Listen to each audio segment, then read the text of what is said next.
This week's show brought to you by Dunkaroos. I guess they're coming back.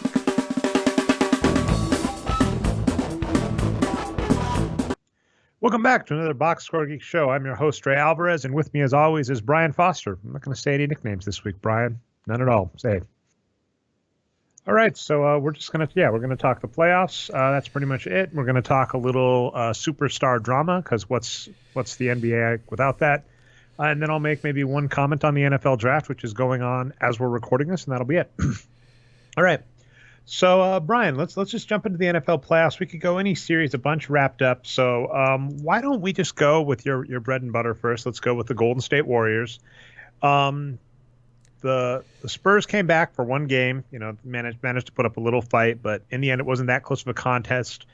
I will say last night was a bizarre one to watch. So the reason or 2 nights ago, the reason we're going on Thursday this week is normally we try and go on Tuesdays. There was a Warriors game on Tuesday. It's the Warriors' fault they didn't close out that game we mentioned they lost, Brian. So they played on Tuesday, and you wanted to watch it, and I refuse to be an NBA podcast that actually gets in the way of any of us enjoying NBA basketball. That seems very hypocritical of me.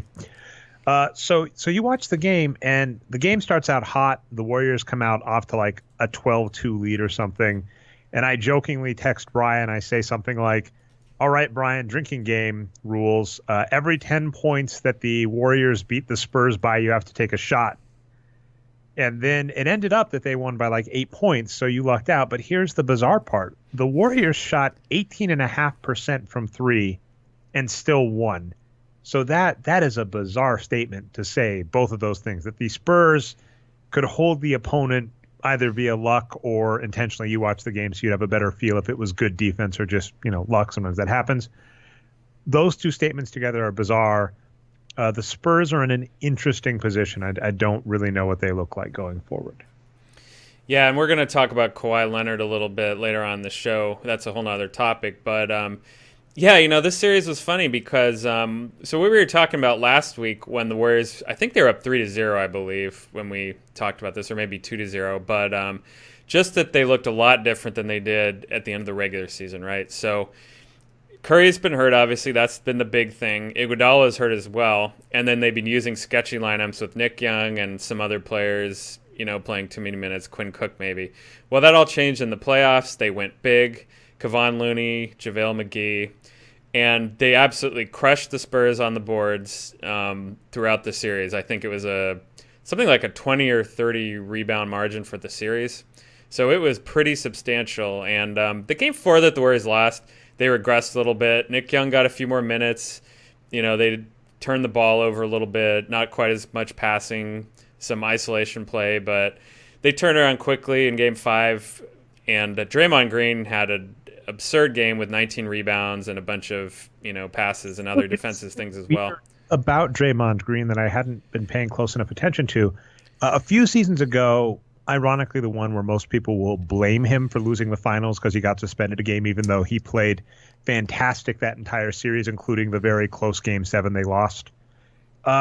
He's not been as good of a player the last 2 seasons. Right. Just looking at his box score Geeks numbers recently as wins produced, he's gone down. So that's an interesting one because I know we've discussed in past the idea that the Warriors window might be closing. By we, I mean you. I don't think that's the case. But a substantial part of this team is Draymond Green, his production going down. I don't know if that's overlap with like Kevin Durant, for instance. There's only one ball. But that has been fascinating to watch that. And Green himself has dealt with injuries as well. But and just, to clarify for anyone who didn't watch the previous show, my stance on the Warriors championship window is I think it's more likely that they win 0 further championships with this core than they win, say, 1, 2, or 3. And that's just because of the odds in the NBA. They're not the best team this year, on paper anyway. They may be by the end of the playoffs. And who knows what's going to happen next year and the year after. So I'm kind of just being conservative, but I think you're right. Like, it's a tough battle for them this year. My take is very simply, this season and beyond all rest on Curry. Because that's right. What is so frustrating about the NBA to me, with all of the logic people have, is that the hard part is getting into a star caliber player that can get you to the finals. And a lot of times the way teams acquire these is out of their control or lucky. So, for instance, the 76ers we talked ad nauseum last show about how the process is now vindicated, where we said the real luck is that their number one pick that they got into was Ben Simmons, and Ben Simmons, what is Ben Simmons? And you can't know that. No matter how many surefire number one picks, right? Blake Griffin's a player that looked great, we loved, came out of the gate hot, and just, never quite reached that star level consistently. I should stress that. Where I would say there have definitely been months, there have even been playoffs where we watched Blake Griffin and said, this guy is an MVP caliber player, but he just couldn't stay healthy. Off the court issues like punched a wall or something at one point. So it's kind of like there is no guarantee that you are going to get a star player, even if you get a star player, as weird as that sounds. And it's even harder when you factor in the draft because you only have one of the subjects that's going to come up a lot on the show. Maybe, Brian, you keep bringing it up every playoff show, which I'm glad, and I want you to keep hammering this point home, is the playoffs are a small sample size. That would be pre-show. I'm taking words out of your mouth, Brian.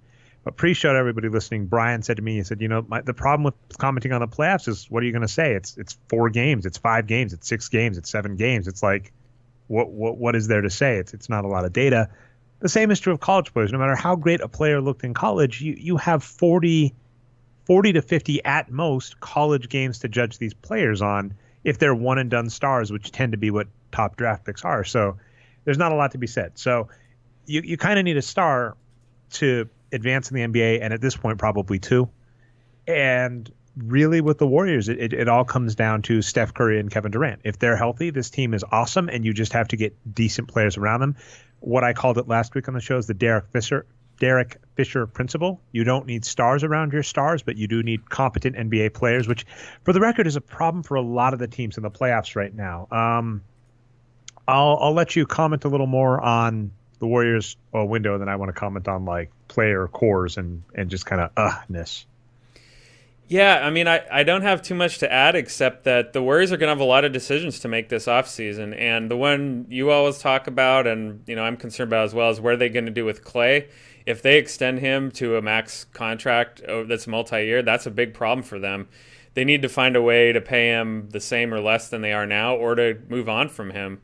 And that's going to be a really tough thing for them to get to, number one, and then to be able to sell to the fans and the media and, in fact, their own players, right? So, as long as they have Curry and Durant, which they seem to, they should be okay. But there's a lot of other question marks. They have to figure out which big men are going to be on our team next year.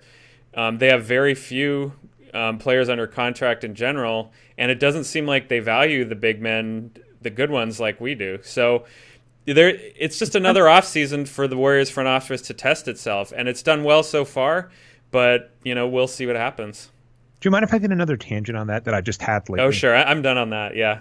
So really, we talk this a lot on the show, and namely the Yay Points thesis. And I think that the easiest way to sum this up is NBA fandom has a Napoleon complex.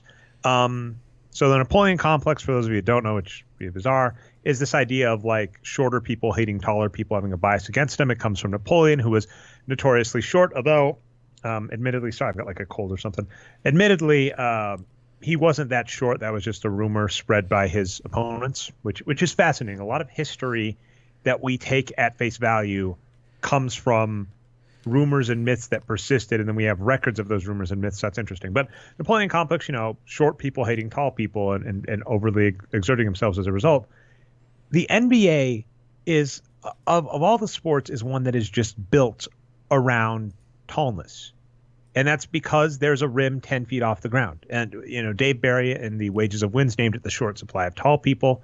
As to the point, it's not a hard strategy to say the ideal world is you'd have a team of 5 LeBron James. I always hate the 5-on-5 argument. Would 5 Kobe's beat 5 Dennis Rodmans or whatever?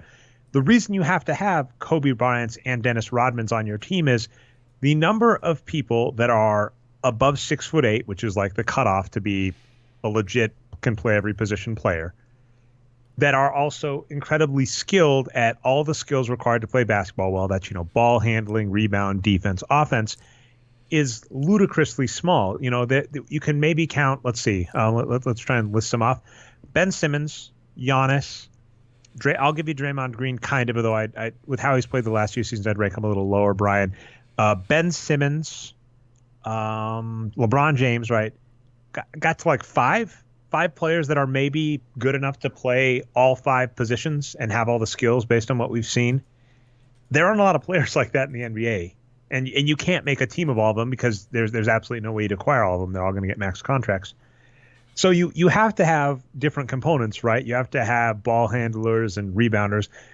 But what all the data does say is that players that are able to get close to the hoop, which generally requires being tall, have an advantage. They get more rebounds. They score from 0 to 3 feet. And the data on the NBA where shooting efficiency is becoming more and more important. This is an interesting thing to note.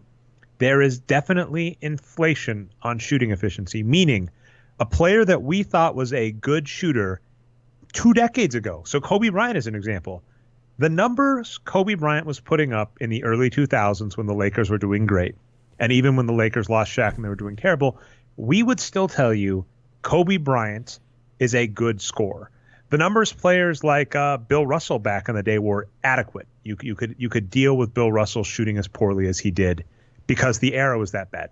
The modern NBA, the average team shoots 55.5% true shooting or 55.4, somewhere in there. That is ridiculously hard, which means if you're going to be a scorer in the NBA, you have to shoot better than that. And the numbers basically say there are 2 places that teams can consistently do that. That's 0 to 3 feet and the 3-point line. It's not going to take hard logic to notice that, 0 to 3 feet is big men. So big men are important to succeed in the NBA. That has always been the case. And there is not a single multi-year successful team in the NBA. By the way, every team that won a title was a multi-year successful NBA team for what it's worth. Every single multi-year successful NBA team had a talented big on the team. And so it is bizarre that people seem to hate it. So when we're talking about, the Warriors, it is a bizarre thing where you just go, you just need a couple pieces around this core you've got, and you can just get a big man. You can just get a Derek Fisher big. Like, I'm sure, Brian, I haven't looked at this recently, but I'm sure you could, throw a dart at the middle of bigs in the NBA, the like maybe 20th to 50th in wins produced players. I'm sure you could find one for not that expensive. Dwight Powell, maybe. Larry Nance Jr. got traded this year. Jonas Valanciunas is hated. It's like so many options. Yeah. It's a weird dichotomy. Dwight Howard. Arturo posted something like Valanciunas single-handedly saved the Raptors playoffs or something like that. He's having a great playoffs. Well, remember, Arturo does this. I'll hop on board. Arturo and myself both do this a lot where we pat ourselves on the back. But I feel it's always important when you pat yourself on the back to precursor it by saying most predictions in sports go awry because it's hard to predict everything well. But just to that point, pre-playoffs, we noted that Valanciunas was their best per-minute player, but they just hated giving him minutes. And that's been the case in the playoffs, too. So the NBA, a lot of different factions seem to have this hate of big men. And they're just successful. So it's like for the Warriors, you can say you have a really talented core, just get a Derek Fisher big and you're fine. And they still seem to struggle with that. And admittedly, they did get some, like JaVale McGee counts, but then they still hate giving him minutes and still like small ball. I'll give you an example that's going on right now when we go back to playoffs. Well, mine is Hassan Whiteside. NBA Twitter thinks he's the worst, most overplayed player in the league right now, which is crazy to me. But what's your example? I want to get back to Whiteside because I do want to talk in a sec. But the Bucks. So the Bucks and Celtics are playing right now. I got to give Patrick some shit because what ended up happening. So the Bucks go down 2-0 in this playoffs. And we were sending out an email about the 76ers and stuff, and I sent out an email where I was like, the 76ers are amazing. If the Bucks advance the next round, I'm going to drive to Milwaukee. I'm going to get a good seat to watch the Bucks versus the 76ers. I'm just going to have to. I'm going to have to figure out something to do, like if I could get like a Giannis jersey and a Ben Simmons jersey and cut it down the middle and have both or something. Because it's funny for me. It's not a team thing. It's a Muhammad Ali Frazier kind of thing. I'm going to see a heavyweight battle, and I like the players and I like both players. So if I go to that game, I'm not rooting for a squad. I'm rooting for the players. It's like I want to see Giannis versus Ben Simmons. But Patrick laughed at me and said, like, it looked like it was more likely that Donovan Mitchell was going to win Rookie of the Year than the Bucks were going to come back from the series. Now, the Bucks did come back to tie it up 2-2. They're down 3-2, but at the half, they're up 11 points, so we might force a Game 7. But here's what's fascinating. In this series, the first couple of games, Aaron Baines and Greg Monroe played really well, or at least the first 2 games. John Henson gets injured in game 3. And as a result, the Boston Celtics change their lineup up and aren't playing as big. They're playing more small. And something that anybody who's a fan of the Bucks knows, and I've got several friends that are, the Bucks just have not had a backup big. Like I dissed Thon Maker as a terrible player. Perfect timing. He had 2 good games in the playoffs, but as Brian notes, 2 games in the playoffs don't mean a damn thing. But the Bucks are just weak at center. They only, like, John Henson's it. They don't have a good backup one. The only other center they have is Tyler Zeller, and I don't know how he ranks amongst the Zellers. I think he's been up and down. He's like a cosine wave or a sine wave. But yeah, it's like, get a few other bigs. Don't play like Thon Maker any minutes. Like, if the Bucks, Thon Maker is up there with Emmanuel Mudiay, where if the Bucks had just not played him and replaced him with an average center, they would be in such better shape than they are now. But they lose John Henson to injury. And as a result, the Celtics play small. This reminds me very much of when the Warriors upset the Denver Nuggets years ago, right before they took off with Mark Jackson. And what happened was David Lee got injured. So obviously the Warriors don't play David Lee. The Denver Nuggets, ironically, with like JaVale McGee, stop playing their bigs and play small against the Warriors and get outplayed because the Nuggets' edge against the Warriors was their bigs. The matchup, you always talk about this, Brian, like not leaving good matchups on the floor. In lieu of playing a scheme. So the same thing has happened. The Celtics, since John Henson has gone down, have played smaller because we don't have John Henson. The Bucks don't have John Henson. And they got the series tied up and are now down 14 points. As an example, they've started like I don't know how to say his name. I'm going to completely butcher it. But the center they're starting is horrendous. It's like, I don't know why they don't want to start Aaron Baines, who played great in the game they lost. It's like this bizarre notion that NBA teams have of scheme versus scheme instead of just play your best players is baffling to me. So like across the board, to get back to the original point, then we'll move on. Everybody in the NBA seems to have a weird Napoleonic complex of bigs are overrated and the numbers just say different. And I'm sorry, it's of all the things, it's it's built into the damn rules. We put the hoop 10 feet off the ground, which means people that are close to that hoop have an edge. It is so frustrating. I got another tangent to go off if you're okay with that, Brian, but I'll let you get a word in first. Oh, the only thing I'll say is that the teams that are rebounding the best in the playoffs are like the Jazz, the Warriors, and some other team that's like undefeated. I forget the third team. We could probably guess it pretty easily, but yeah, big teams are dominating the playoffs so far. Are you making a subtweet? It's the 76ers, of course. Yeah, someone tweeted that the 76ers have like the biggest lineup ever right now. So those 3 teams are just crushing it on the boards, and that's been a big part of their success. I'm going to chase the tangent, even though you gave me plenty of fantastic segues to get back to the playoffs. So here's an anecdote I like. This may actually be a post at some point in the future, Brian. I've actually found workshopping posts on air. I actually have written a few this year as a result of that, so I might go back to it because I used to not workshop posts on the air because then I'd get afraid I would never write it. And I've been writing anyway, so, it doesn't really matter. Okay, so just keep the expectations low. So here's one of my favorite anecdotes. I believe it's a woman who created Jenga gets yelled at when she plays Jenga because the rules of the game Jenga, if you don't know, it's you stack a tower of blocks 3x3. So you have 3 blocks, 3 blocks, 3 blocks, 3 blocks. You crisscross 3 long rectangular blocks up and up and up, and then you have to pull one out.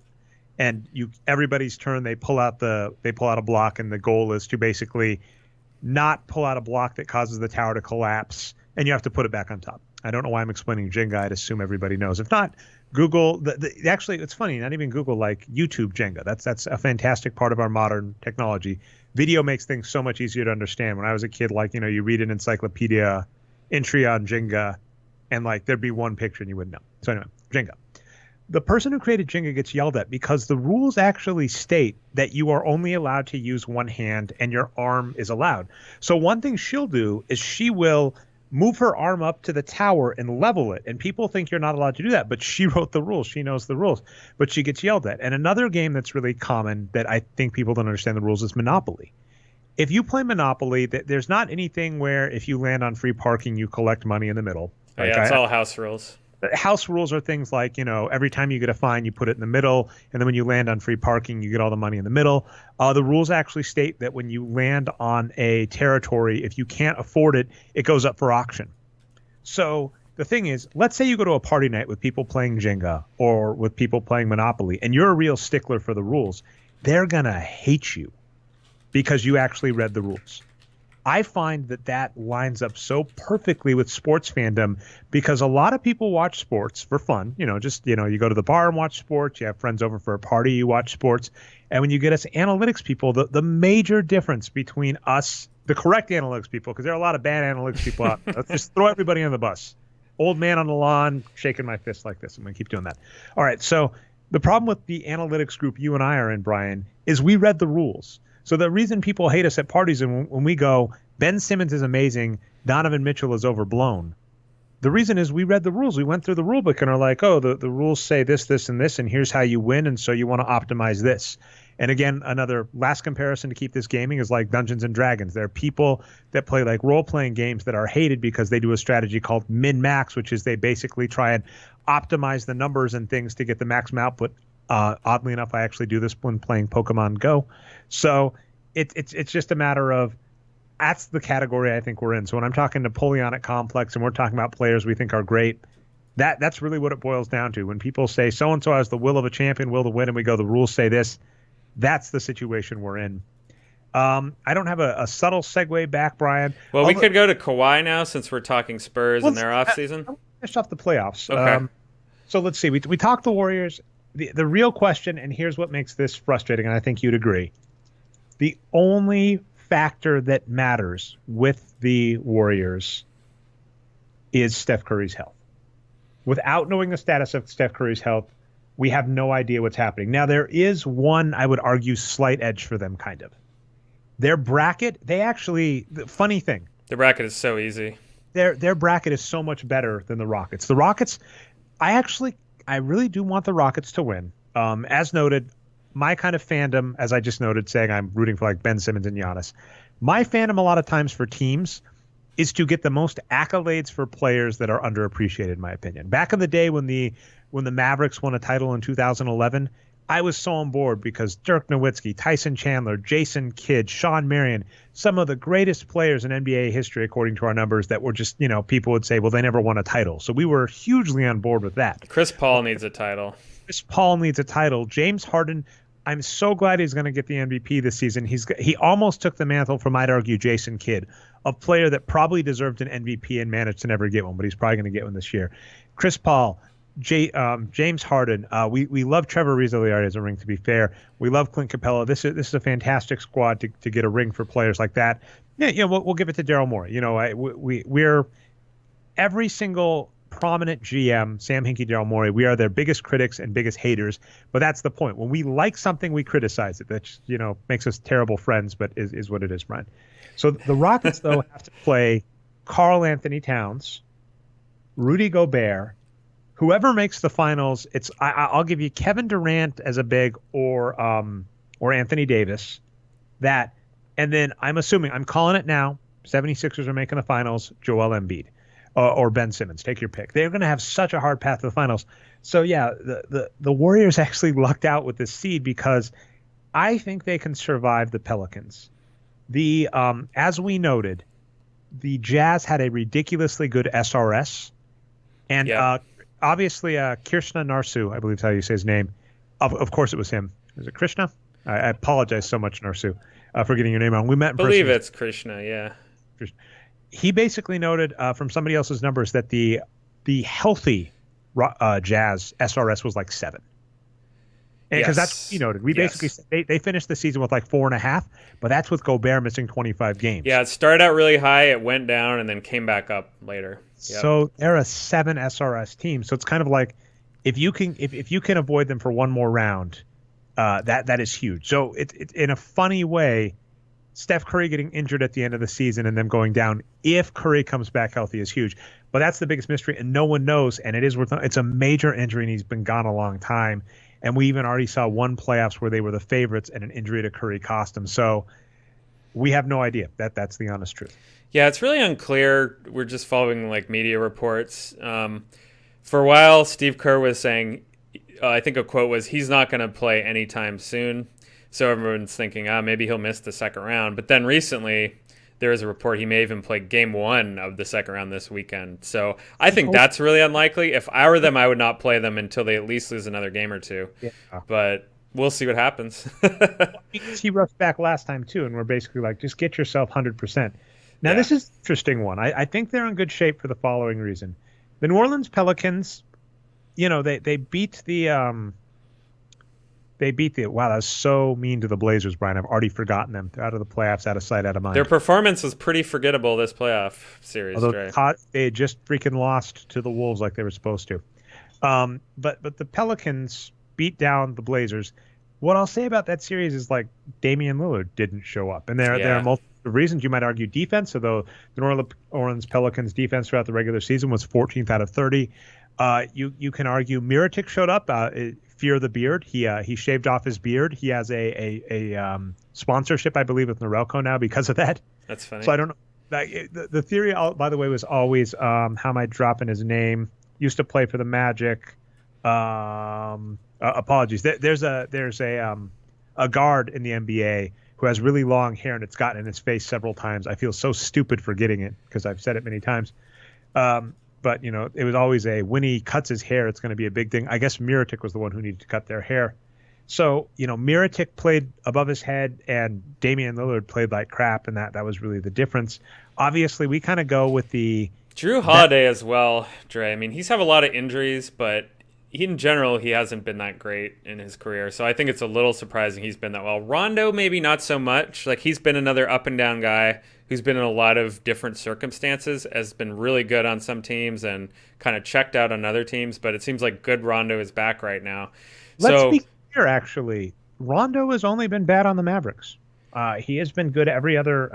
I actually want to pull this up. I want to verify the statement I'm making. He's had injuries and whatnot too, but he's timed to injury. That is. Yeah, I guess what I'm saying is I would expect Anthony Davis and Rondo to keep playing well, but Mirotic and Drew Holiday, they might regress against the Warriors a little bit. Rajon Rondo has a career wins per 48 of 208. Admittedly, he's older and has dropped off. But Rajon Rondo has played at least 170, so that's 70% better than an average player, every place that he has been for at least one season. As you noted, like in 2013, 2014, he dropped in Boston. That was with injury. He only played 1,000 minutes that season. But he has played above 170 wins per 48. To put that into points over par, 2.3. Above 2 points over par. We'll go that way. So a point margin of 2. Rondo on an average team against an average team on a neutral condition will be expected to win by 2 points in a 48-minute game. Rondo has played great every place but Dallas, and there are a lot of players that we've mentioned this about, like Kevin Love is one of them as well, where essentially what I would say is they need the ball, right? This is the freaking usage curve. Just the idea of the usage curve is a player holds the ball and that dictates their performance. But players like point guards, giving them touches and the ball matters. Rajon Rondo went to Dallas and they had Monte Ellis and they decided to split point guard duties between those two. And Rondo lost like 30 to 40% of his possessions. It was a lot worse. And I think people also said attitude. But it's like that is just worth noting that for this belief that Rondo is hard to coach and whatever, he has played well every team that has played him with every team that has played him as a point guard. Yeah, and so, he's been great. And even you mentioned Dallas, Dre. He spent the first part of that season in Boston where he played really well. So he spent more minutes in Dallas, so that's more bad numbers. But, overall, great career, right? So we expect him to keep playing well. But okay, so this season, though, to be fair, on the Pelicans, Anthony Davis, star level. Drew Holiday, you've mentioned he's been hurt in the past, but he's been good this season, so that's key. Yep. Rajon Rondo, that's a great core. But the major difference, right, is you have those three good players, but you add Mirotic playing like he was playing with Chicago, and that's a great series.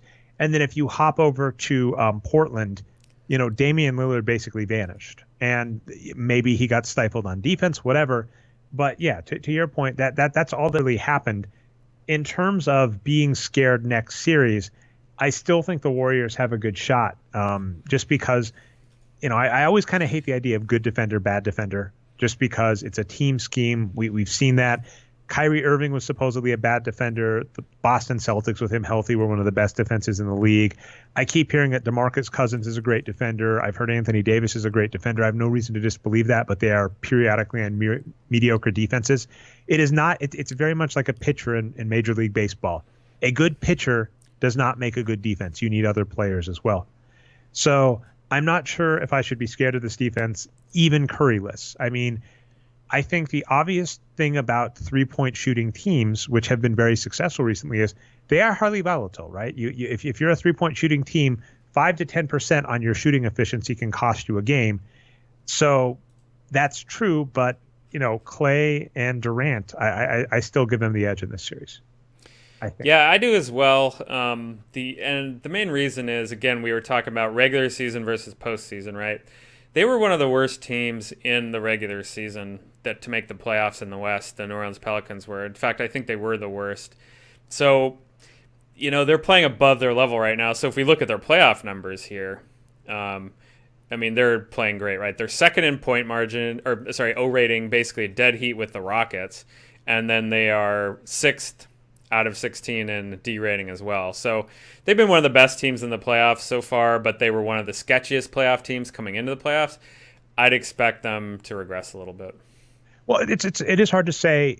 The thing is that there's the Arturo playoff rotation principle, which is good teams in the playoffs. And we just mentioned Drew Holiday, Anthony Davis, Rajon Rondo, Mirotic there. The edge you have if you have a good core and a weak bench is in the playoffs. You get to shed that. The problem is, if the Warriors do that as well, they have a really strong core too. So I think, Draymond Green, healthy Andre Iguodala, Kevin Durant, Klay Thompson, David West, JaVale McGee, those are some really good players. So I'm not worried just yet. It is just get Steph Curry healthy. All right, so that's Warriors, Spurs, Blazers, Pelicans, Thunder, Jazz. This is a closer series than it's supposed to be, honestly. I mean, I will give it that. I've gotten a little frustrated with Russell Westbrook. I'm tired today, Brian. I've dropped names like 3 times. But he's been one of the worst players in the playoffs, right? He's had really bad numbers. Maybe I'd have to look more in depth. I mean, he always puts up rebounds and assists. Admittedly, though, so here's the thing. On paper, this is what's really important. On paper, the Jazz are a better team. That was true. And then we just noted the major thing. The Jazz SRS is above 4. That's with Gobert missing 25 games and being healthy going into the playoffs. The Thunder's SRS was around 4 going into the playoffs. That's with them losing Andre Roberson, who was one of their best players. So the difference on paper between these teams was already huge. Now, admittedly, the Thunder had home court, but that I don't know if that was enough to compensate. Now, they don't have it anymore. This was a tangent I almost got into, Brian, and I'm going to bring back. I am shocked by the number of playoff rotations that have like 2 bad starters. It is remarkable. And so, as an example, let's see if I can run them down quickly in my head. I might not be able to. The Wolves have Andrew Wiggins, no business being on a starting NBA team. The Thunder, Corey Brewer and Carmelo Anthony, no business being on a starting NBA team. The Spurs, I'm not going to get into it. The Cavs are another interesting one right now with LeBron. Jeff Green, Kyle Korver, Jose Calderon. What the? J.R. Smith, let's not forget him. Smith. The Boston Celtics, I think like I just mentioned, they're subbing out their good players for bad. The Bucks, Tony Snell does nothing well. It's like we have all of these teams. I might make that a post too, Brian. I have to just go through and pull out. I am amazed at the number of teams that have just have had crappy rotation starting players in playoff series, because that's our note is getting stars is hard. Getting mediocre to good players, like the replacement level player, is easy. And because of the rules of the NBA where rookie contracts and star players are underpaid, even if you have to overpay, Redick is an example. Now, the irony I'll say about J.J. Redick is they overpaid in the offseason. They picked Marco Bellinelli up off the discard pile for $1 million a season. In the NBA at this point, I get so frustrated with Donovan Mitchell, because we're going to talk this series as well with Utah Jazz. I get so frustrated with the adulation of players like Donovan Mitchell, and this was my Napoleon point. Because the idea that you can't pick up a shooting guard that can make threes in the NBA is ludicrous to me. If you can't do that, you have no business being an NBA GM. I'm sorry. It's too damn easy. That skill is very replaceable. Having a 7-footer that can pass the ball, there are like 5 of those. Having a 6'5" player that can shoot 36% from the 3 is not a hard thing to do. And back to the Napoleon complex, I realized part of what spurned it was Donovan Mitchell, because the Utah Jazz have one of the best bigs in the league, and a below average shooting guard, and who gets more adulation on that team? It's the shooting guard that puts up a lot of points. So that is the Napoleon complex in a nutshell. You can be a traditional big that is one of the best traditional bigs, and so traditional meaning plays good offense, shoots really well from inside the paint, gets like an 18-10 stat line, like 18-10-2, right, would be like the baseline for a traditional big for like Rudy Gobert. That gets underappreciated versus a shooting guard. Donovan Mitchell, what's his true shooting in the playoffs? I'm going to try and look that up really quick. But in the regular season, Donovan Mitchell shot like 54% true shooting, which, as noted, is like 1% below league average. In the playoffs, Donovan Mitchell is shooting 52.9% true shooting. Now, you can make the argument the Oklahoma City Thunder are a good defensive squad, which I won't dispute. But the reality is that's not good. He is not why they are winning. A lot of like Derek Favors has been playing ridiculously well. Dagger to Patrick's heart, but Ricky Rubio's been playing ridiculously well. Yep. All I'll say is that on paper, the Utah Jazz were a much better squad, and it was because of Ricky Rubio and Derek Favors and Rudy Gobert. And while Donovan Mitchell, in my opinion, would qualify as the Derek Fisher principle, a not terrible player in, honestly, we always bring this up, an unimportant position. Of all of the positions in the NBA, with how it is currently utilized, the shooting guard is the weakest and least valued position. Now, hopefully, teams like the Houston Rockets are changing that, because the Houston Rockets basically are adhering to a principle Ari Caroline brought up years ago in a floor stretch post, which is just like, you might want to get 2-point guards who can do multiple good things and stretch the floor, as opposed to just getting a player that takes up mid-range jumpers. So Donovan Mitchell does qualify as the Derek Fisher principle. I did have to make sure to get my hate in as to basically say Donovan Mitchell is not the reason this team, even in the playoffs. I saw someone make the line, Donovan Mitchell is the most important player on offense on this squad, and I was just like, freaking gag me. And just as a note, playoffs he's shooting 30.6% from three. This weird notion that Donovan Mitchell can shoot threes and Ben Simmons can't because Ben Simmons doesn't take them is bizarre to me. He's shooting below average from three. I think even effective field goal on those 3-point percentages below league average effective field goal percentage. Yeah, and it's funny, as Donovan Mitchell's plays continued to be mediocre in the playoffs. He has had a few good games, to be fair, but in total, or one, okay. However, his social media presence is winning me over more and more. He even he posted like a zipper face after the last game. He even said to a reporter, there's a video here, let's see, on Bleacher Report, let's show that briefly. He says, I'll see you all next year, after they left the floor of the last game, implying there won't be any more games left in the series. It's already over, no more home games. So yeah, like as a personality, he's definitely winning me over, but I'm going to need to see a lot more next year as far as his play goes. Fair. And because we always bring up the dichotomy where there's us, the analytical stat heads, analyzing his box score, and us, the sports fans and people who realize the business of the NBA. You actually call it the economist side. Yeah. And what is important is, in the NBA, you are a brand. A player is a brand. To make money, we just mentioned Mirotic got a deal for shaving his beard and then playing better, right? In the NBA, having a persona is key. And so we're really popular fans of wrestling. I've got tangent number 1 billion, Brian. I have to start numbering my tangents. Just like McDonald's, over 1 billion served. But I ended up watching a Bret Hart versus Stone Cold Steve Austin match just on YouTube. It's so fantastic how easy that stuff is to find nowadays. And what I was floored by, I already knew this, so wrestling fans shouldn't be shocked. Stone Cold Steve Austin and Bret the Hitman Hart are two of the most famous wrestling personalities. If you're a wrestling fan, it sounds freaking boring. If you're not a wrestling fan, you're like, what the hell are you talking about? But I watched the pregame promotion. That's what they're called. They're called promos in wrestling, where they talk, about who's going to win. On Sunday, I'm going to do this, and tonight in the ring, I'm going to show them this or whatever. I was floored how much better Stone Cold was at promotions than Bret Hart. And Bret Hart would agree with you on that, by the way. Like in his interviews and stuff, he said that. He said his mic skills were weaker. But a huge part of wrestling is the personality, is selling it beforehand. And, Stone Cold, it's fun to get in these arguments like greatest all-time wrestlers. And, I always want to take Bret Hart's side on the Montreal Screwjob and put him higher. I'm sorry, man. When you compare the full body of work, he's just not close to like The Rock and Stone Cold when you factor in their mic skills. Wrestling realizes that. You are a personality, you're selling yourself. Even like the UFC has realized this, where They want to make characters out of people, and where it gets into rough territories, like when Conor McGregor goes over the line. It's the same is true in all sports. It is in Kobe Bryant's best interest to be compared to Michael Jordan. Now, if he's honest, that's fair, but all he does is hurt his brand and money-making material. Donovan Mitchell has been put in a position where everybody's going to credit him for the Jazz winning. Admittedly, the right thing to do, the noble thing to do, is to point at Rudy Gobert and say, that guy is the best defender in the NBA.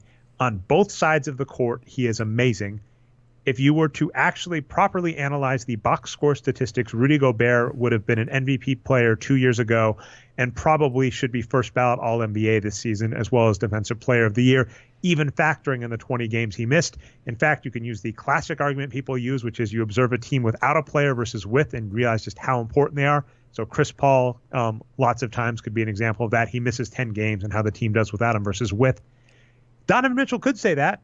What does that gain Donovan Mitchell? Whereas Donovan Mitchell seizing on that opportunity means he'll get endorsements, he'll get max contracts. So we're on his side from a human perspective, but then when you turn us into the cold calculating economists that you've called us before, Brian, that's when we're like, sorry, the numbers don't back up your mouth, dude. Yeah, and even if we're going to go to this small sample size playoff stuff so far, the Jazz are 9th out of 16th in O rating, but they are 4th in D rating. So there you go.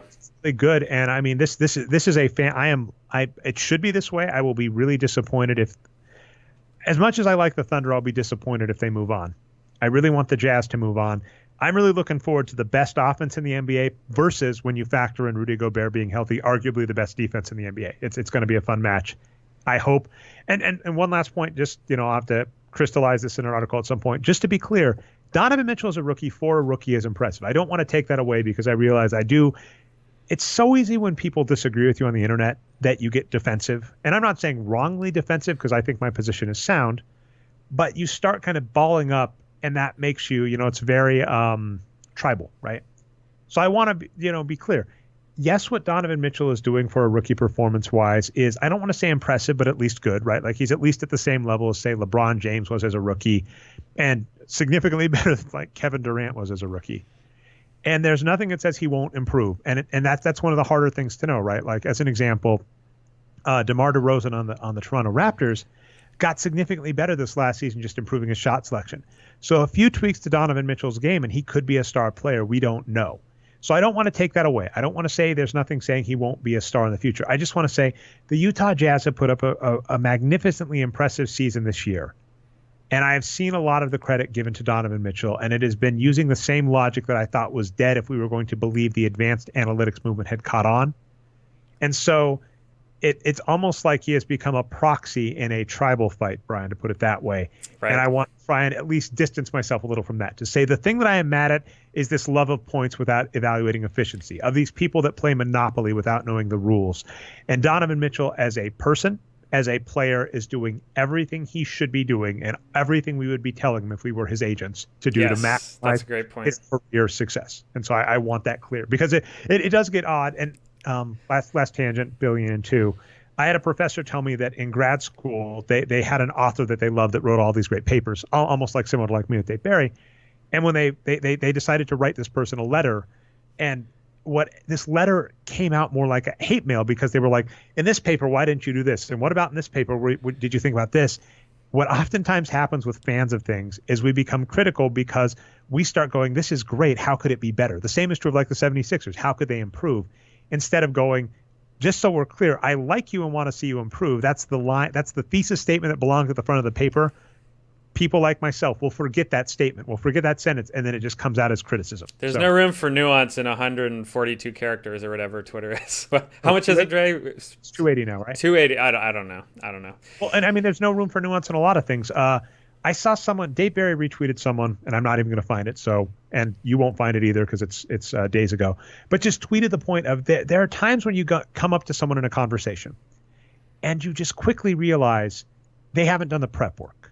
Meaning, if you wanted to continue having this conversation, this gets into Dunning-Kruger territory, but if you wanted to continue having this conversation, you would have to educate this person on a vast variety of things first before they even had the context to discuss this argument. And a lot of times what ends up happening is you just go, it's not worth it. We can't continue this discussion until you're caught up on these subjects. I'm not going to educate you on those subjects. And I know sometimes that comes off as crass or rude or whatever, but it's the truth.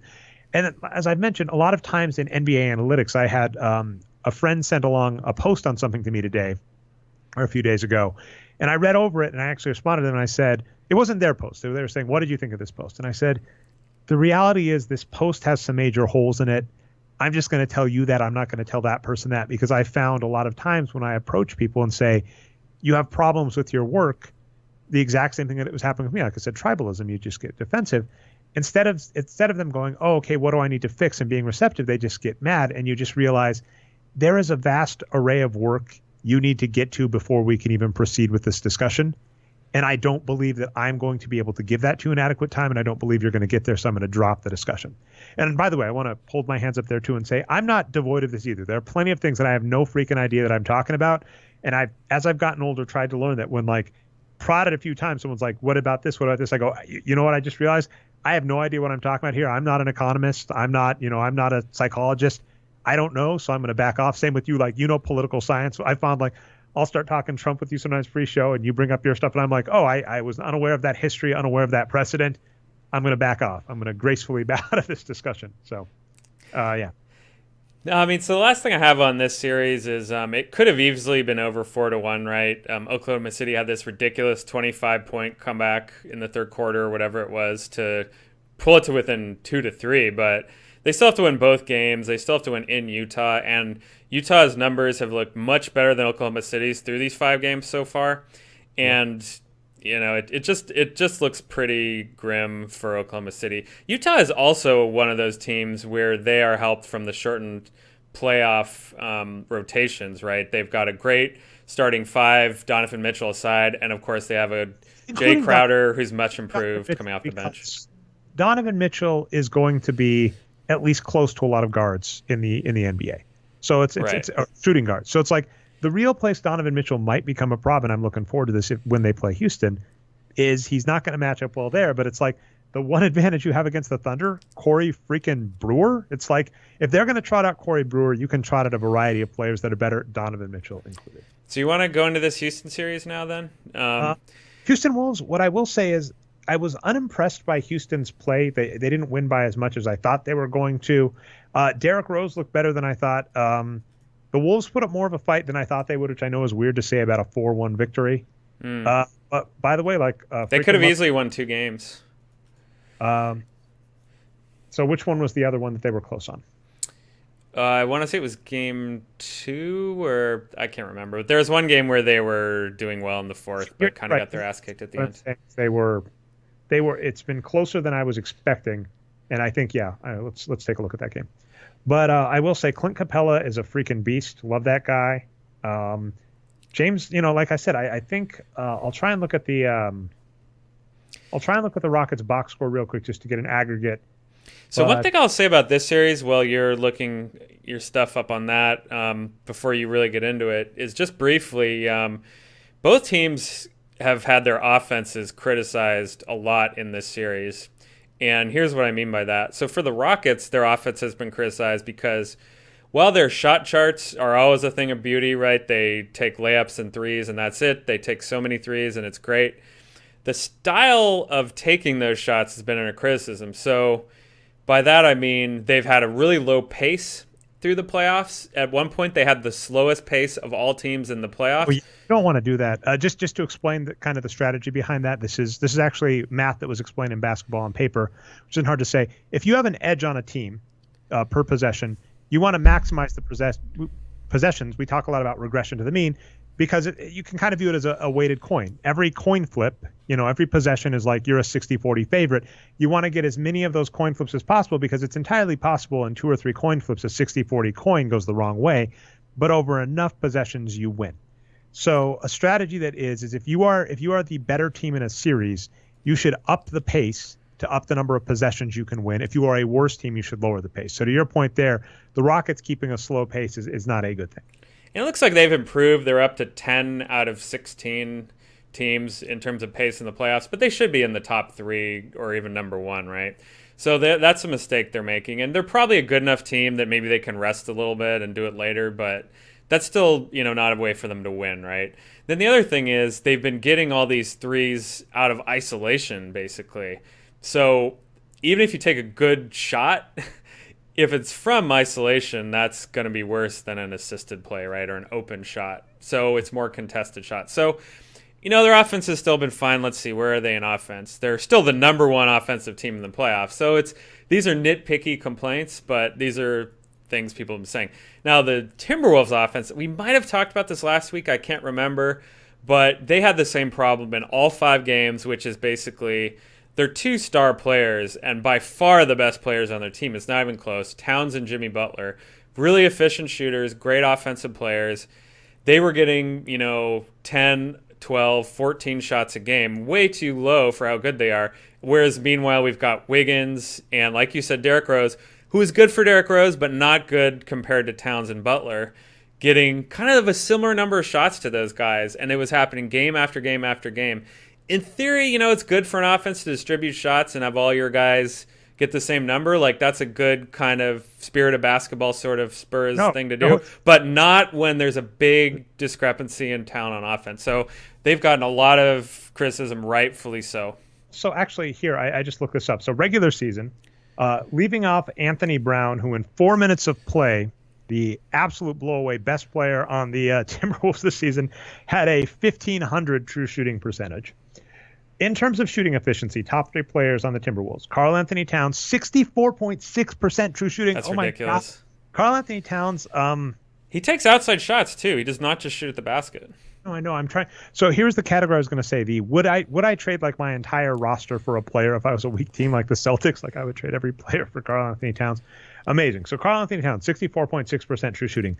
Taj Gibson, 61% true shooting. Jimmy Butler, 59% true shooting. Those are top 3 scores. Now, to your note, in the playoffs, Andrew Wiggins took the most shots, which is, we've said this before. It's just he's not good. He's not a good player. He's not, it's funny. It's the same. Well, it's Thibodeau's fault, right? He just got a max contract, so he's doing what he's paid for, which is a mistake for Thibodeau. 100% back to Donovan Mitchell. Wiggins is going to do what's best for him. That's not necessarily what's best to win. Now, another player, though, Taj Gibson, got dropped in turn. He only took like 4.5 shots per game in the playoffs. So it's like, to your point, Andrew Wiggins got a lot more shots. Taj Gibson got a lot fewer. That's just a mistake. Now that being said, it's funny because I said this series was closer than I thought. I realized I made a very clear mistake, Brian, which is the fault. The first 2 games, you said this series could have very easily been 4-2. You're right. Well, the reason is in game 1 they only won by 3. Or game 1. The Rockets only won by 3. And then, of course, they lost game 3. But game 1, I think, is what I was thinking of, not game 2. Yeah, right. Game 2, 20-point loss for the Wolves. Game 4, 18-point loss. Game 5, 18-point loss. I lied. I was wrong. This is the availability heuristic biting me in the ass, Brian. I was thinking of the 2 close games, the first one they lost, and then the one they lost, and then the first one that was close. Those other 3 games are blowouts. So it's funny. We were in the same boat a few years back when Portland was playing the Golden State Warriors. And everybody's like, well, it's good they made the second round, but they're out. And then Portland took it to 6 games. And we're like, what are you doing? You're making these mistakes. You're like, you're not even supposed to be here. So the same is true of the Timberwolves. The real depressing part to the Timberwolves about me is they have a fantastic core. And this is a running theme I already brought up earlier in the show. It is so depressing to see a team with a fantastic core just muck it up by 2 or 3 bad starters that have no place being there. It's so annoying to see the Thunder with Melo. Now I'm not going to give him Corey Brewer because admittedly it should be Andre Roberson. But the Thunder with Melo, the Timberwolves with Wiggins, the Cavaliers with some players we'll get to. It's so frustrating when a team has multiple stars and you're like, all you have to do is get average players for those other 3 spots and you're a 60-win team or a 50-win team. And you could look at the magnitude of the numbers too, Dre. Some of these instances are so egregious that, so we go back to the, the favorite thing that you told me about talking to Sam Hinkie at Sloan is that you need 3 stars to contend for a title, but the first is the hardest to get, right? Basically, I don't think he said 3, but he said you have to have multiple stars, and he actually, and I don't know if he said it in his resignation letter, or if I heard it as Sloan Tucker, he said it in person. But the line he said is, he said, the funny thing is, it can be easier to go from 0 to 2 stars than 0 to 1, which makes a lot of sense. You free up enough cap space. The Lakers, as an example, the Lakers have enough cap space that if you believe rumors, conspiracy theories, whatever, if they've targeted the right 2 stars, they can do a Miami Heat.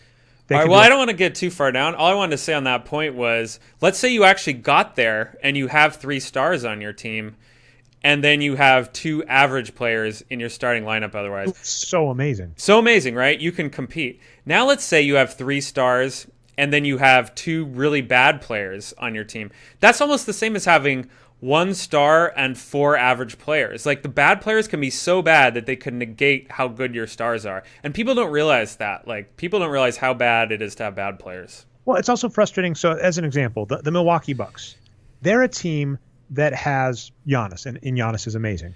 And that's such a head start because the rules of the NBA say you can't pay Giannis what he's worth. So it's frustrating when you see a team essentially save $10 to $20 million a year if we're talking salary cap. Like, if your goal is a 50-win team and you have $80 to $100 million to spend to get a 50-win team, Giannis is like a free $20 million if we want to think about maximizing money spending. So it is so frustrating when the team's like, okay, we got a free $20 million. What are we going to do? They're like, what if we spend a bunch of money on Matthew Dellavedova and Tony Snell? And you're like, what are you doing? And then even more to your point on those bad players being worse than the average. Well, another problem is those players take shots, take possessions, take other things from the other players. The 2 areas that really matter are defensive rebounds and shots. We know they're a limited quantity on those. So every shot that Andrew Wiggins takes is a shot another player isn't taking. We just listed 3 players on that team: Taj Gibson, Karl Anthony Towns, Jimmy Butler, and that covers all the bases. That's inside and outside shooting. I always hate that logic, back to Donovan Mitchell hate one more time, or at least, okay, you know what? I need to rephrase it. I'm gonna get better at this, Brian. Back to irrational fan hate. That's what I'm calling it going forward. I'm sick of singling out players that I have no problem with when what I really mean is fans that don't know what the hell they're talking about. That's going to hurt your heel heat, Dre, but it is logical.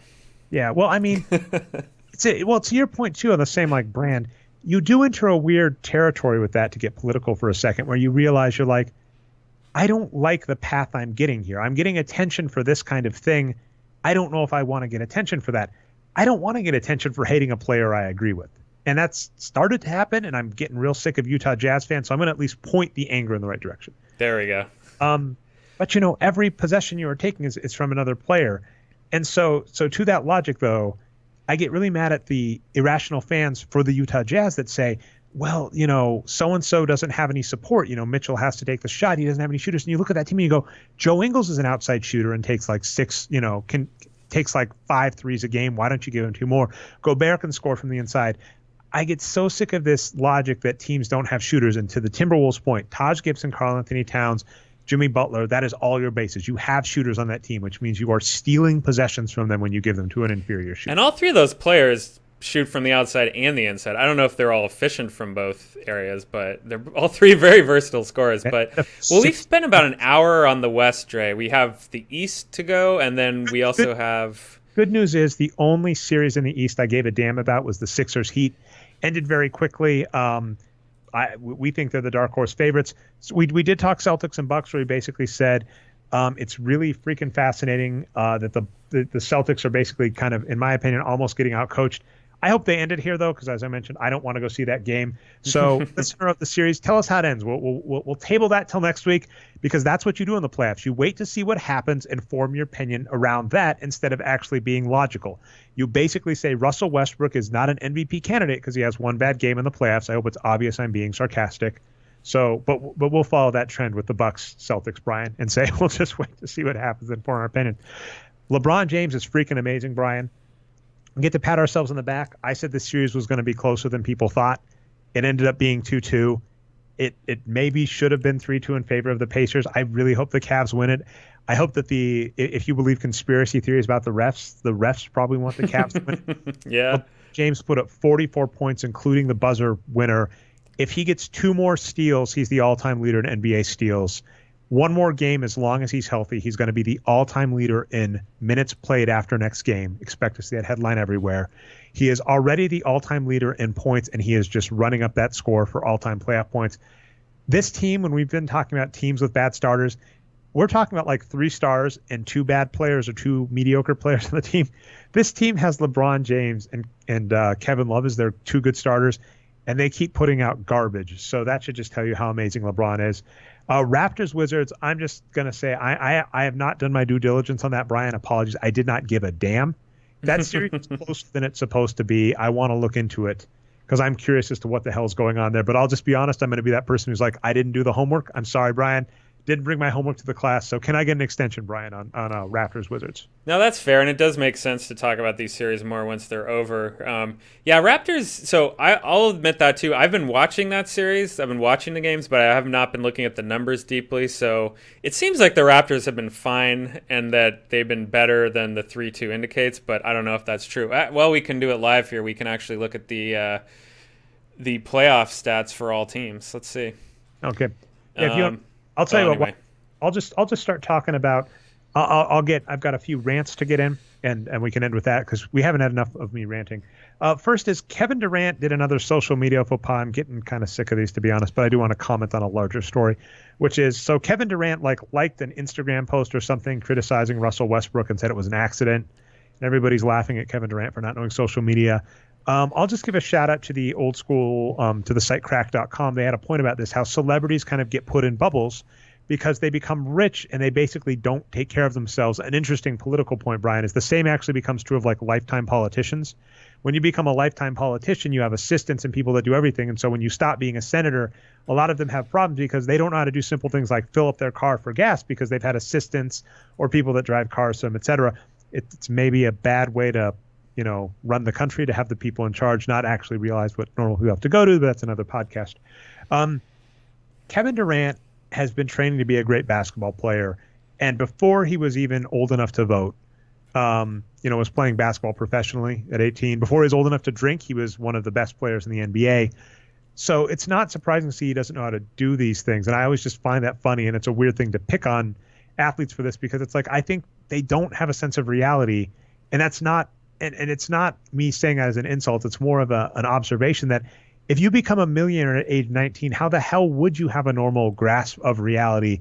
And it gets really weird to poke that. And then it actually turns tragic, honestly, when you look at like the ESPN 30 for 30 series Broke as an example. And so many athletes go broke because they have no idea what they're doing. The normal curve for accumulating wealth is you slowly accrue wealth. And as you slowly accrue wealth, you slowly drop off things you don't want to do. So it's like you may not have had someone paying to be your driver, but you learn how much it costs to change your oil and decide at what point it's not worth it to do. Whereas if I just gave you money from the beginning, you might buy a car and never know how to change the oil. So that's just the Kevin Durant thing where he's been really bad at social media and making foibles. It's like, it is worth noting he exited college at age 19. So it's not like he got a ramp up period on how to be an adult and then went and did this. And so it's like, it's a weird place for me to basically poke celebrities for not knowing how well they're supposed to do what, especially things like child celebrities and sports stars. When you really go, why would they? They haven't lived in a normal world in years. And then, of course, always the weird thing that people are going to come up with is defense is like they're millionaires. Why should I feel sorry for them? You don't have to. Moving on to the next one. Oh, I want to talk about that real fast. I think your interpretation is probably the most likely to be correct, but I thought a little differently. Which is basically, I think he knows what he's doing and he's just trolling. I like he wants to go after Westbrook, but he knows that he can't admit that he is, right? Do you really think that Kevin Durant is like doing that and then coming out and saying, "Oh, it wasn't me," going and then chuckling behind the scenes? It's possible. I think your explanation is more likely, but I like to think mine's right. We just talked about like wrestling, and a common term in wrestling is being a mark. So a mark is someone who in wrestling believes it's real. Yeah. The whole point of wrestling is to get you to believe this fake storyline. I was talking like Stone Cold and Bret Hart. These two people love each other. If you listen to them talk about each other behind the scenes, they had nothing but hype and praise. They were good friends. And so, but they're supposed to sell that they hate each other. So like the Kevin Durant point, the exact same thing. I'm like, oh, no. Kevin Durant's really bad at technology. Maybe I'm a mark. We'll never know is the real answer. Yeah. I'm going to leave Kawhi till an offseason. I like it. I have a lot to say, but it's an easy offseason post, Brian. We've learned from the past. As soon as the playoffs are over, we'll be jonesing for stuff to talk about. So I'm going to save that till that. The NFL draft, I did have one thing I wanted to talk about, Brian. So this is funny. I'm going to give a shout out to one of my favorites. So Sports Night, there is a two-parter Sports Night episode. This is a series that ran from 1999 to 2000. Aaron Sorkin was canceled after 2 seasons. They have an episode on the NFL draft, and in the middle, one of the anchors says to the other, why should we care about where this player is picked in the draft? And he explains, it matters a lot to the player where that player is picked, but why should we give a damn about it? And you know what? He's right. About every single draft, you shouldn't care. Doesn't matter. That's my take on the NFL draft. Sports Night said it 2 decades ago. Why should we care? I actually have the exact opposite opinion. I think that I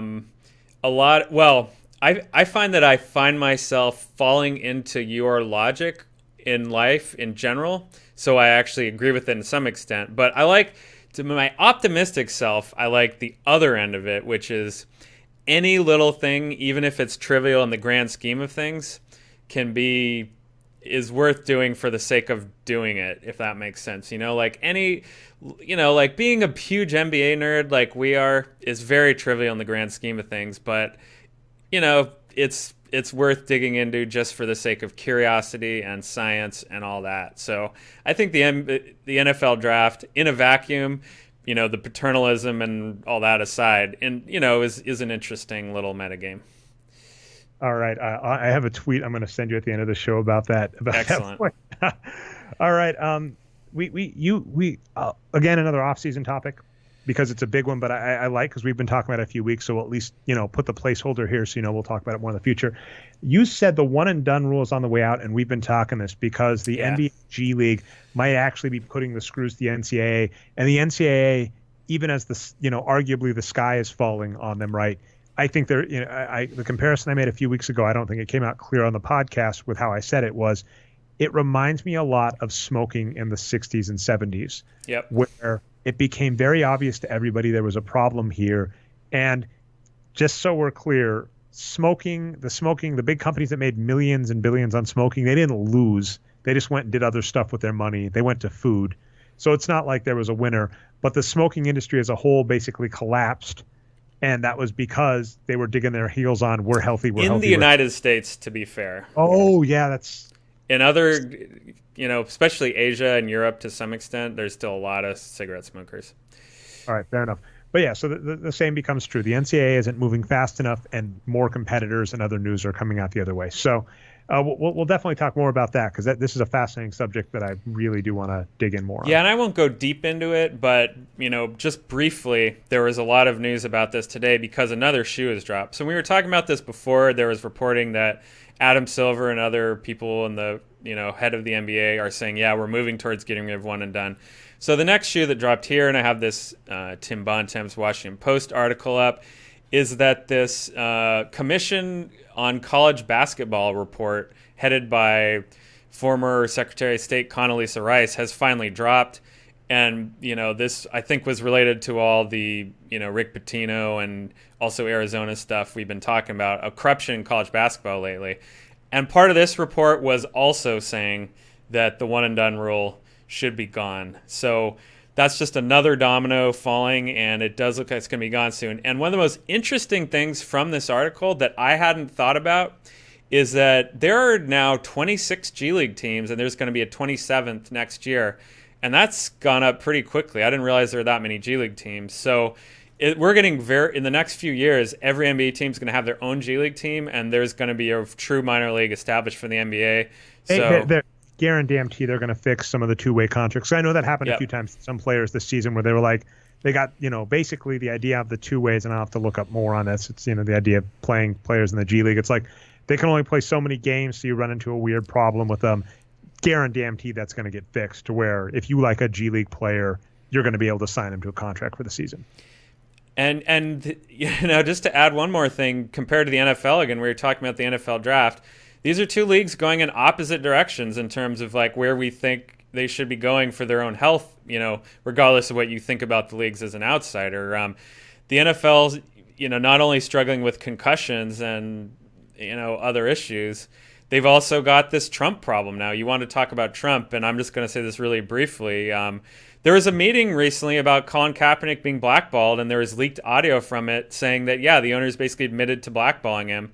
and the players met with the owners and said, we need to fix this. So, yeah, the players, are really getting crushed by the owners in the NFL, but in the NBA, it's going the opposite direction. That is, to be honest, that is a little nice, at least for the NBA to catch up. The NFL has always been in the same situation. If you look at sports negotiating as a whole, baseball has really been the only place where there's been major wins in recent history. And even then, like 80s on, the leagues caught up and have been better at negotiating than the players, like across the board. But Major League Baseball had some major wins back in the day. Actually, funny, the NBA did back with like Oscar Robertson when the ABA was in effect. When the ABA went under, the NBA negotiations, the players just lost in perpetuity after that. But yeah, that is actually promising on the NBA's front, to your point about how the players are starting to get wins. Because don't forget, a few seasons ago, Adam Silver was pushing for like increasing the age limit, saying like it should be 2 years. And the fact that like they're slipping and actually going, yeah, wait, we'll do this is fantastic news. I think the kind of last one I'll have in the NFL, the problem to your point is I think there are so many problems with the NFL that you kind of have old money that isn't same exact point as smoking. It's easy to say, the smoking companies got destroyed by litigation, but while all of that was happening, and that took decades, yes, there were rich people at the top making lots of money that kept their money. There were rich companies that kept all their money and just moved on to other things. Donald Sterling kept all his money when he sold the team. Oh, dear God. Well, that's NBA, but yeah.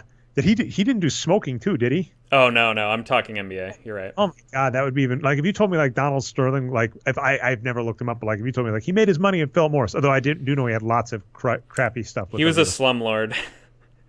But to that point, you have rich NBA owners and you tell them, look, we really got to go with the future. It's okay to embrace social justice for all the belief that the flag hurt them. I kind of believe that their waffling stance in the middle to not appease anybody made it worse, in my opinion. And, the NBA has gone the opposite way where, the Miami Heat have come out in hoodies and stuff like that. Well, I'm going to give my political opinion about it, Dre. So the NFL owners have different political beliefs, right? There's far right NFL owners, obviously. McNair from the Texans is a big example. Bob Kraft is big buddies with Donald Trump. They've been friends for decades. He's the owner of the Patriots. But then on the other side, you have owners like Lurie from the Eagles has been fighting, to bring the players in the fold a little bit more. So what happened at this leaked meeting? Basically, the owners admitted they're shitting their pants over Trump. Even the right-wing Bob Kraft type owners are like, we don't agree with what Trump's doing here. He's ruining our product. He's ruining our business. He's hurting us financially.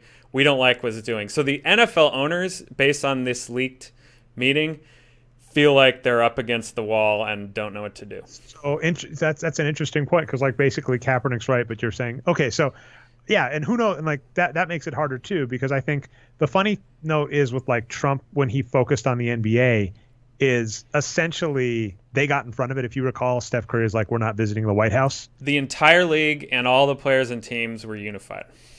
And so like that's the problem, and we've noticed this about Trump. I'm going to slowly turn this into a political podcast without you noticing, Brian. By the middle of the offseason, we're just going to talk all politics. I'll let this be the cap. Well, there's probably going to be impeachment this summer, so. Oh, I don't believe you. But anyway, although who knows? Well, offseason topic, politics, 2018 offseason. Brian's going to talk politics for an hour. Oh, God. Set up. That's going to be the podcast, and that's when Brian quits. But no, with like Trump, yeah, the NBA got in front of it, and I think Trump a lot of times with the story, if he can't make it about him, he'll back off. He's very much the classic puff out his chest, yell, and if no one listens, he goes into a place where someone listens. So the NBA was like, no. And so we noticed after that Curry kerfuffle about visiting NBA, nothing, crickets. Whereas the NFL, he gets in front of Kaepernick, his base gets roused. The NFL gets roused. It's like, oh, there's attention on him. That's kind of the difference. So whatever. All right. I actually have one shout out, Brian, but I'll let you give your shout out if you have any, and that'll be our show. I just want to get in my brief East comments real quickly because I didn't get those. Oh.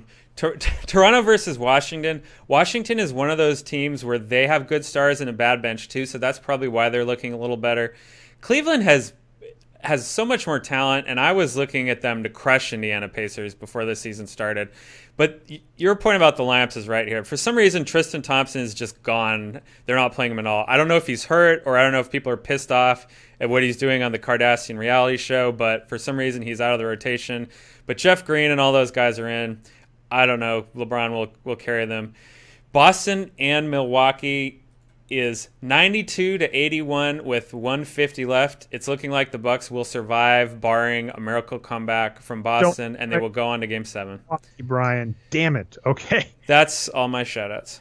All right. Anyway, my shout is actually to we have a cookie dough place in Appleton, Wisconsin now called Doughlicious, and I went there today. I don't actually know if they're good or if just cookie dough is good. So that's an interesting endorsement to go like, I liked it, but I don't know if I liked it just because cookie dough is delicious. So Doughlicious, love it. I'll give another shout out actually to Insomniac Cookies in Oshkosh, Wisconsin. I'm jealous we don't have one in Appleton. They deliver their Insomniac cookies, so they're open till 2 a.m. and they deliver. So that's actually probably better for my health that we don't have one of those, but it's 2 cookie shout outs. All right. That's been our show. If you found us not through the website, you can find tools at boxscoregeeks.com, and maybe one of these days I'll get back to writing at nerdnumbers.com. We are the Boxscore Geeks Show on iTunes and Stitcher. Subscribe and upvote. It helps us out.